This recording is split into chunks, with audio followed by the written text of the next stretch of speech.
In the silent tapestry of the void, where stars are born and die in whispers, there exists a ledger. A cosmic accounting of civilizations, tallied not by their art or philosophy, but by a single brutal metric, survivability. The Galactic Consensus maintained this ledger. They were the architects of peace, the enforcers of stability, and they judged every species they encountered with cold, dispassionate logic. The glitch, clockwork knights bound by literal programming, were deemed predictable. The Florens, savage and photosynthetic, were containably volatile. The Aviants, bound by dogma, manageably devout. For millennia, the consensus absorbed or neutralized threats, offering a singular choice: harmonious integration or oblivion. They called it the Mercy. A fleet so vast it blotted out starfields, a technology so advanced it seemed like magic. They offered no terms, no negotiations, only surrender. And they had never, in 10,000 years, been wrong. Until they pointed their prows toward a small blue world on the Orion Spur. A world they had briefly observed and catalogued with amused disdain. Planète désignation, Sol 3. Species, Homo sapiens. Primary traits, divisive, emotional, irrational, short-lived. Survivability index, negligible. The report concluded, a nascent, fractured species, prone to self-destruction. Integration is inefficient. Recommended, strategic pacification. The humans, they noted, called their world Earth. And they were entirely, catastrophically, unprepared for what that truly meant. Archon Levesh watched the blue-green marble grow on the main viewer. His features, elegant and chitinous, betrayed no emotion. To his side, the logic seer, a floating orb of crystalline consciousness, pulsed with soft light. The broadcast has been relayed on all planetary frequencies, Archon. The Mercy is offered. Standard pacification pattern initiated. Their primitive orbital platforms are powering weapons. A predictable response. They believe they can fight. How poignant. Deploy the dampeners. Silence their machines. Let them see the scale of their error in the stillness. Across Earth, the scream of technology dying was louder than any explosion. Every grid, every vehicle, every communicator and weapon system more advanced than a steam engine simply stopped. The silence that followed was deafening, filled only with the panicked beat of human hearts. From the towering spires of their cities to the decks of their great warships floating like dead steel whales, humanity was cast back into a candlelit age, staring up at a sky now filled with the angular, impossible silhouettes of the Consensus Armada. It was a demonstration of power so absolute, so effortless, it was meant to break the will of a species. And for many, it did. Despair, thick and heavy, settled like ash. But the Consensus had made its first, critical error. They had silenced the machines. They had not silenced the people. In a bunker deep beneath the Alps, a system built in the 20th century, all tubes and wires and analog switches, flickered to life. It had never been decommissioned. In the deserts of Nevada, engineers wrenched open rusted hangar doors to reveal aircraft that flew on mechanical hydraulics and pure aerodynamic genius. In harbors across the globe, great diesel engines, immune to the dampener's wave, coughed black smoke and turned over. The logic seer detected the anomalies. Archon. Residual electromagnetic activity. Non standard. Chemical combustion, kinetic weapon signatures, primitive, but persistent. They cling to their toys. Send the pacification drones. Target their population centers. A show of force. They will learn that even their past offers no shelter. Pacification drones, sleek as knives, descended upon cities like Tokyo, Berlin, and Mumbai. They fired precise beams, vaporizing monuments, collapsing towers, demonstrating the futility of resistance. They expected cowering. They expected surrender. They did not expect the fury of Moscow. As drones swept over Red Square, they were met not with laser fire, but with a thunderous, earth-shaking volley of self-propelled artillery from the 1970s. Shells, dumb iron filled with high explosive, filled the air. A drone was clipped, its elegant gravity drive failing, and it crashed in a heap of shattered alloy. The soldiers manning those guns, covered in grime and defiance, cheered. It was a single kill against thousands. But it was a kill. The news spread, not by internet, but by runner, by motorcycle, by shouted word and ham radio. They can be hurt. The logic seer pulsed, a faint yellow. Inefficient resistance. However, casualty projections for full pacification are rising by 0.5%. Their violent obstinacy is notable. Notable? It is a waste of life. They are animals biting at a fence that will electrocute. But humanity had never been a single beast. It was a hydra. And in cutting off one them, concentrate on their command structures. Decapitate the beast, and the body will fall dead. The consensus unknowingly forged another. The consensus identified the massive radioactive signatures of nuclear-powered aircraft carriers as prime command nodes. Dampeners didn't work on their shielded reactors, but the fleet's energy lances did. One by one, these floating cities of steel were speared through and sent to the deep. Command and control, as the consensus understood it, was dissolving. But on a pitching wind-whipped deck in the North Atlantic, on a ship that predated digital technology by decades, a different kind of command was issuing orders. The USS Missouri, a battleship from a bygone era, had been a museum. Now, her great 16-inch guns, loaded by sweat and muscle, roared a defiant chorus into the storm. She was the rallying point. Around her, a ragtag armada formed: trawlers, Coast Guard cutters, a French sailing frigate used for training, even a repurposed cruise liner with hastily welded steel plates. This was not a fleet. It was a mob. A desperate, angry, brilliantly human mob. And on the bridge of the Missouri, an 85-year-old retired admiral, Eleanor Vance, her hand steady on binoculars, saw the telltale shimmer in the sky. Target incoming. Bearing 020. All guns, load armor piercing. Signal the Orca and the Seahawk. Time for the distraction. The Orca was a whaling ship. The Seahawk, a rusted container vessel filled with ammonium nitrate fertilizer and fuel oil. As the sleek consensus destroyer broke through the cloud cover, underestimating the primitive radar that had detected it, the two human ships turned not away, but towards it, engines screaming at full throttle. The logic seer on the destroyer's bridge analyzed the maneuver. Logic seer. Suicidal collision course. An irrational sacrifice. Evasive maneuvers are trivial. It was right. The destroyer lanced the Orca and the Seahawk into fireballs long before they reached it. Its crew observed the explosions with clinical detachment. A waste of life. An illogical tactic. They were still observing when 9 one-ton shells from the Missouri's guns, fired from over 15 miles away on a calculated ballistic arc, descended from directly above. The destroyer's shields were oriented forward, against energy weapons. They were not designed for plunging fire from chemically propelled kinetic munitions. The first shell smashed through the observation dome. The next 8 tore the ship apart from the inside. On the Missouri, covered in the soot of her own guns, Admiral Vance allowed herself a thin, grim smile. Admiral Vance. They study our technology. They don't study our history. They've never heard of Pearl Harbor, or the Trojan Horse, or a distraction. Logic seer. Archon. Destroyer Calvin lost. Cause. Primitive kinetic bombardment. Tactical analysis. Enemy is employing layered, sacrificial strategies. They are using their own mortality as a tactical variable.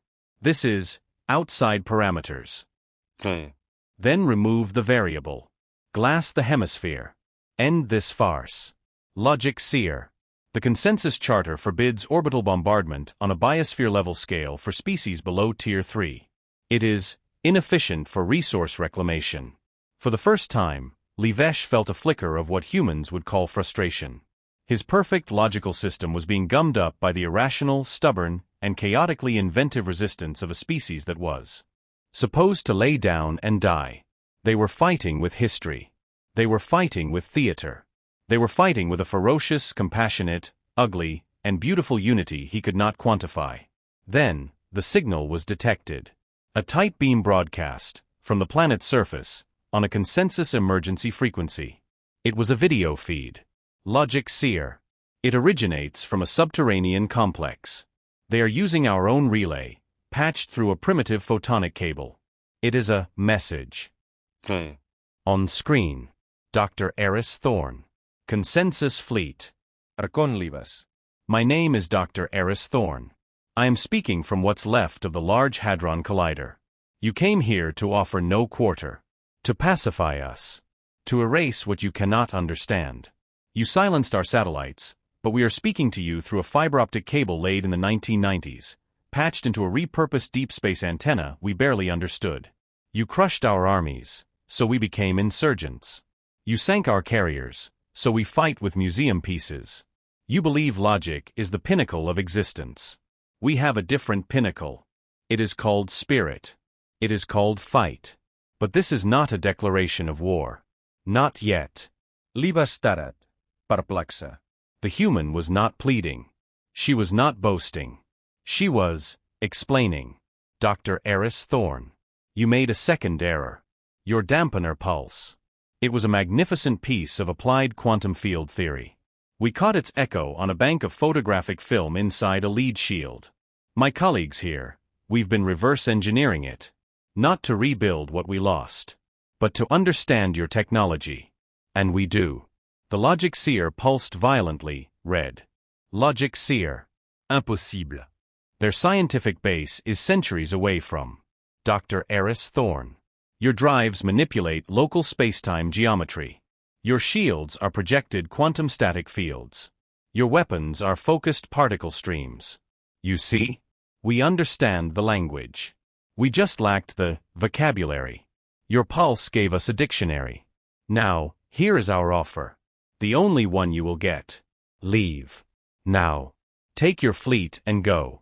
Because if you do not, in 1 hour, we will show you what happens when a species that perfected the art of war before it perfected the art of peace is given a new set of tools. We will no longer fight the war you brought. We will fight a war you cannot comprehend. Arrogance. Target that facility. Obliterate it. But as the weapons officers worked, the view screen flickered.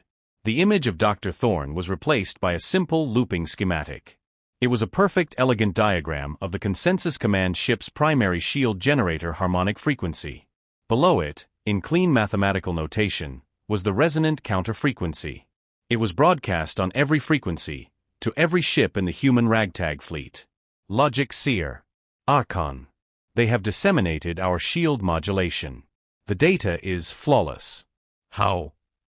And then, the third error manifested. The consensus had assumed human unity was a myth, shattered by their own divisions. They were wrong. In the face of extinction, humanity did not unify under a single flag. It unified under a single purpose, and each nation, each group, contributed its own terrifying genius. From the Australian outback, a modified radio telescope array, powered by stolen geothermal taps, fired not a weapon, but a coherent burst of energy on the exact counter-frequency. It struck the command ship's shields.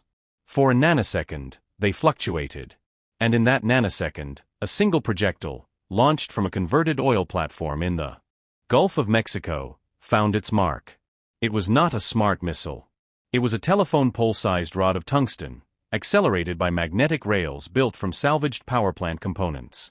A kinetic kill vehicle. A relic of human strategic theory. Dumb, simple, unstoppable physics. With its shields compromised, the command ship's armor might as well have been tissue paper. The rod struck amidships and kept going, piercing through decks, reactors, and life support, before exiting the other side. The ship died not with an explosion, but with a terrible final shudder. On the bridge, Livesh was thrown to the deck. The lights died, replaced by emergency glow strips. The serene hum was gone, replaced by the shriek of metal and the hiss of escaping atmosphere. He looked up at the main viewer, now cracked. It showed the external feed. He saw his mighty fleet, leaderless, hesitating. And he saw, rising from the earth on pillars of chemical fire, hundreds upon hundreds of crude rockets. Not heading for space. They were arcing, like the battleship's shells, on a suborbital trajectory. Logic Seer.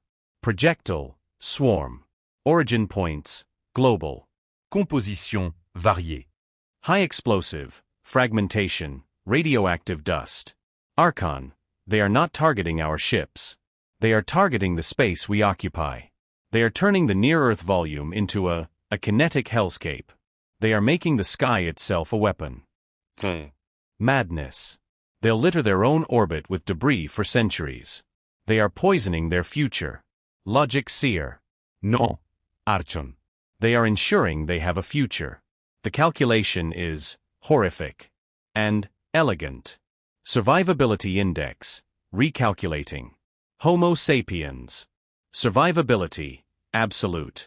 Primary trait, redefined. Resourcefulness. Definition, the ability to turn any environment, any tool, any moment, into a weapon for survival. They do not adapt to the war. They adapt the war to them. The consensus fleet broke. Not because they were defeated ship for ship, but because they were defeated idea for idea. Their logic could not process a will that would willingly scorch its own sky to burn an invader. Their doctrine had no chapter for an enemy that used its own history as a blueprint and its desperate collective ingenuity as its greatest arsenal. In the ruins of Geneva, Dr. Eris Thorne stood under an open sky, streaked with the smoke trails of humanity's defiance. She held a cracked tablet, showing the retreating fleet. An aide, a young woman with soot on her face, approached. "Ed. They're gone, Doctor. The sky is full of junk, but they're gone. Dr. Eris Thorne. They offered no quarter. So we gave them war. Not the war they knew. A human war. A war of ideas, of grit, of turning museums into armories and textbooks into blueprints. A war where a sailboat can be a shield and a radio broadcast can be a sword." Across the galaxy, the story spread. Not as a tale of a mighty empire defeated, but of a patient logical gardener who reached down to pluck a weed, and had their hand bitten off by a wolf they never saw hiding in the grass.